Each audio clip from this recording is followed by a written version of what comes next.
handling the English opening from the black side, especially if the English opening is recommended by International Master Levy Rosman, you really need to know your stuff and how to play against it solidly. So today's video will be joined by my coach Eugene Perelshteyn. We'll just talk about a really good and solid treatment to how to handle the Levi Rosman's English opening. So take it away, Eugene. Hey guys, and thank you for joining us today. So Levy Rosman recommends the English opening as a very easy opening for white, starting with the move c4. Now, black has many different setups against this move c4, but I want to teach you a very simple setup that is very effective, and it's based on symmetry, meaning that we can more or less repeat what white is doing with symmetrical ideas, starting with this move c5. Now, why is symmetry okay here for black? And how can we even use symmetry to get an advantage? Well, let me show you how. Levy recommends this plan with g3. We can play g6, bishop g2, bishop g7, and now white sort of has several setups. We could also include these two moves, knight c3, knight c6, and here Levy's recommended setup is this e4, c4, d3. Yeah, he calls this kind of triangular setup as a very simple setup for white, and it is true that it has been used by world champion Mikhail Botvinnik. As a matter of fact, this is called the Botvinnik English, but now is where we decline the symmetry, guys. See, the key here is to understand with his last move, this d4 outpost is ours, right? There's no need to play e5. As a matter of fact, e5 will give him this d5 outpost as well. I like this move d6, and the reason why, this bishop may need to get developed to g4 rather quickly, and I actually don't mind keeping the knight on g8 for a few more moves, because this bishop is putting a lot of pressure together with the c pawn on the knight on the key outpost. So what could happen here? Let's say white executes his sort of standard plan, knight g2. He can also start with the move d3, and after which we play knight f6, so this is also possible. But let's say he plays knight g2. Now I actually like the idea to play bishop g4 relatively early on. And you may wonder, okay, this pin is a little unpleasant. He can kick me with h3 or f3. We're going to look at both of these options. He can also ignore the pin for the time being and play d3. Also, not a big deal. We can develop our knight to f6.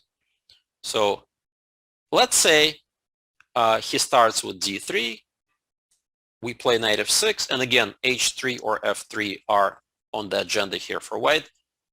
Let's say he plays h3. Here is the key idea and the most important idea, I should say, of black setup. When hit with the pawn on h3, it's very important to trade for the knight.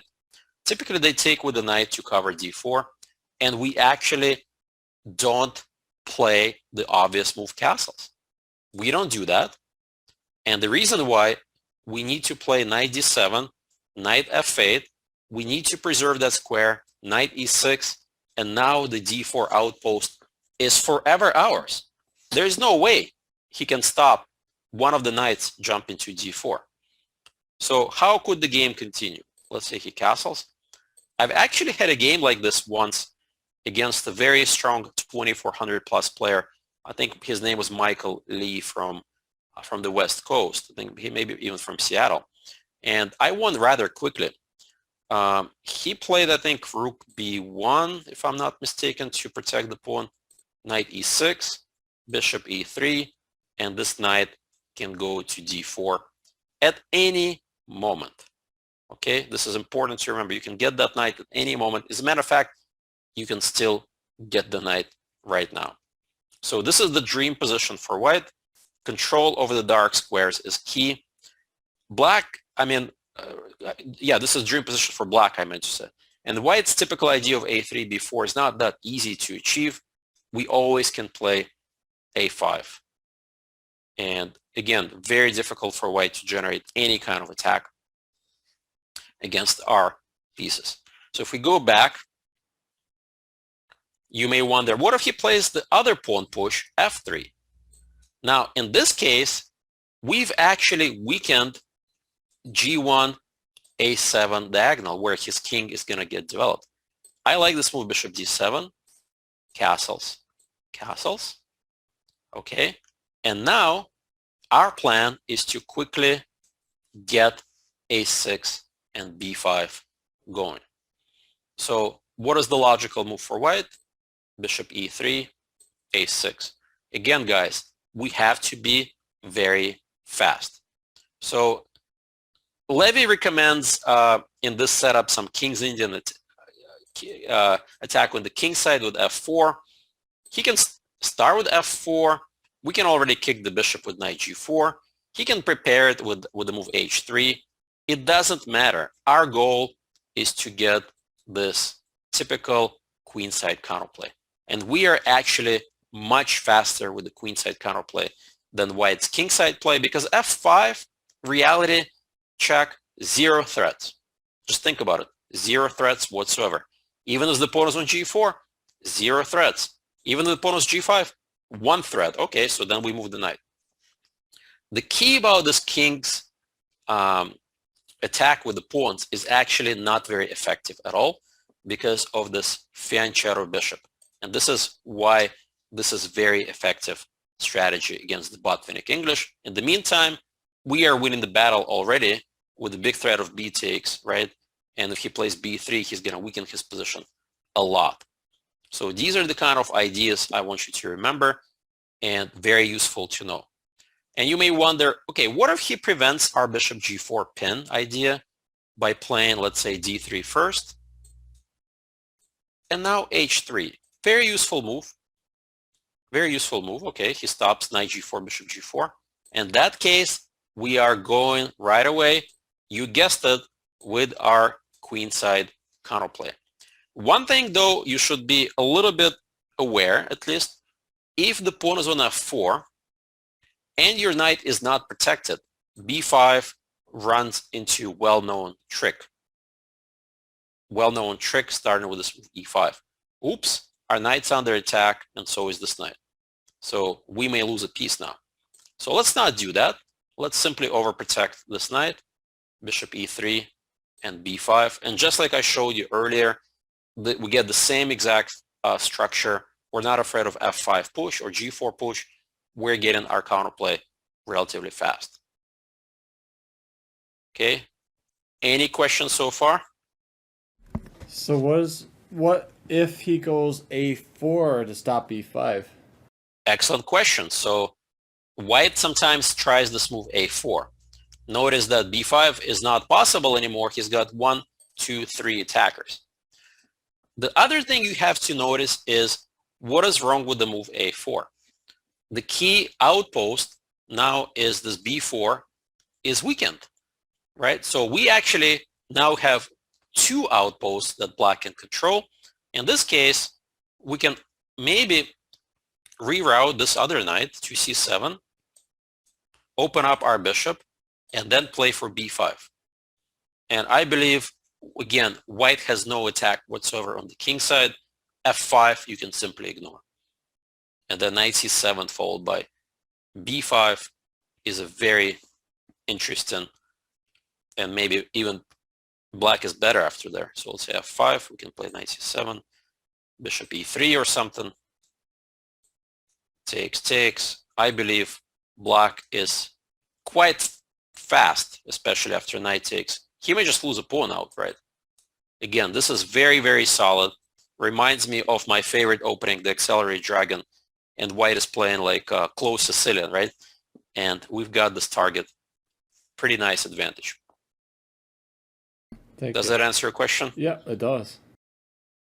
So that's what happens if they play a4. You can always bring the knight to help out.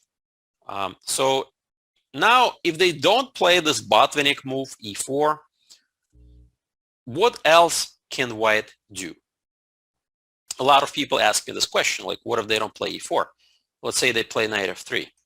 Now, the interesting thing about this move knight f3 is we don't have to keep the symmetry at all. Of course, nothing wrong with knight f6, castles, but these positions are a little bit dry and not easy for black to play for a win. I like to play d6 now, and after castles, I like this really cool setup by keeping the knight here, bishop f5. Now, you may wonder, what on earth is the bishop doing there? There are no targets. Well, the key setup is the queen can go to d7 or c8.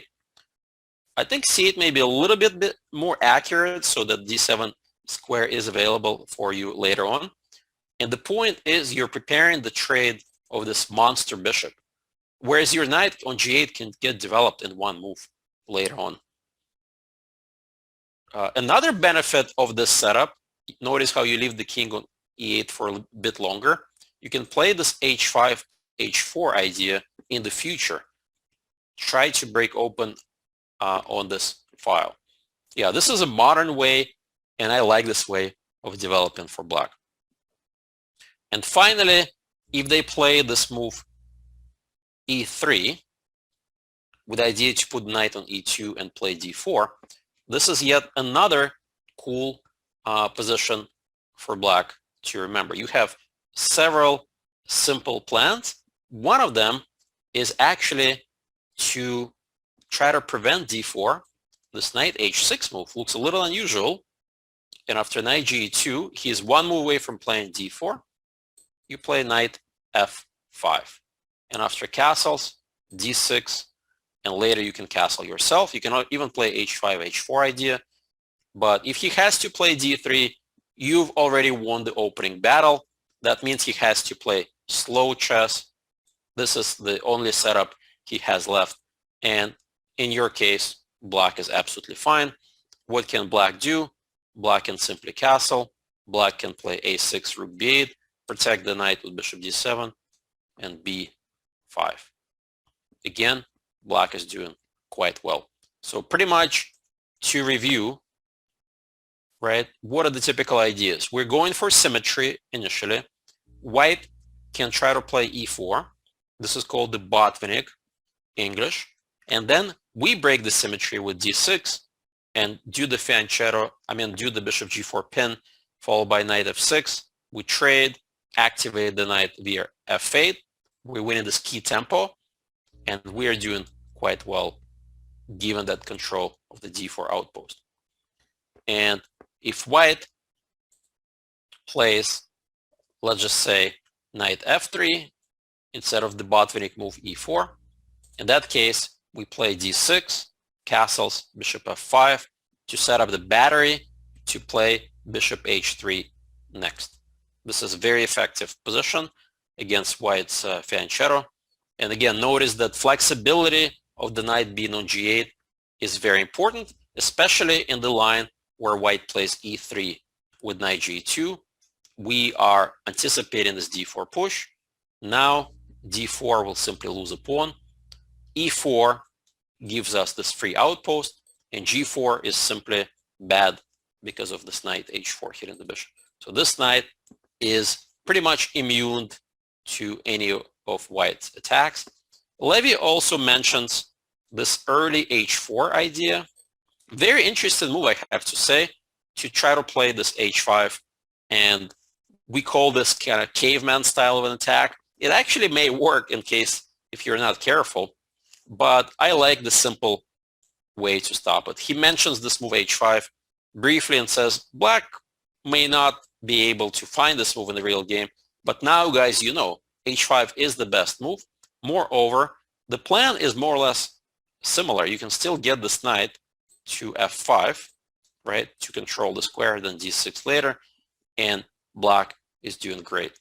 So e4 is never possible because of this free outpost. So don't be afraid of the symmetry, and you can break the symmetry at the right moment. I think black is completely fine. Okay, any other questions about the setup? Well, there's one key question that I had from the beginning. So with the Sure. e4 setup. So what if there's something, there's a line d3, that one, but not. There's something like set up that f3 there. But what if they go something like d4? Great question. So this d4 actually sets up a different opening or a setup, let's call it. It's called the maroczy bind, right? The maroczy bind, it's important to remember a couple of things. White has these pawns with the idea to get the knight there, right? This is called the bind. Typically, the classical bind, the bishop's on e2. Now, the fact that the bishop is not on e2 and the fact that the bishop is kind of stuck behind this pawn gives black a very important idea that you guys should probably know. It's knight takes, bishop takes, b5. This is how you break the bind. And after pawn takes, you're threatening with b4. You have now one extra pawn in the center. This bishop, notice, is still stuck behind the two pawns. And unlike the typical bind, right, in the typical bind, the bishop's on e2, right, and it's very difficult to achieve this break. In this position, we can even play b5 in one go without even wasting any time on moves like rook b8 and such. So does that answer your question? Yes, it does. Thank you. Yeah, good question. Yeah, we have to know how to get the favorable version of the maroczy bind. And again, one of the key elements is this f3 pawn blocking the bishop from doing any damage on this diagonal.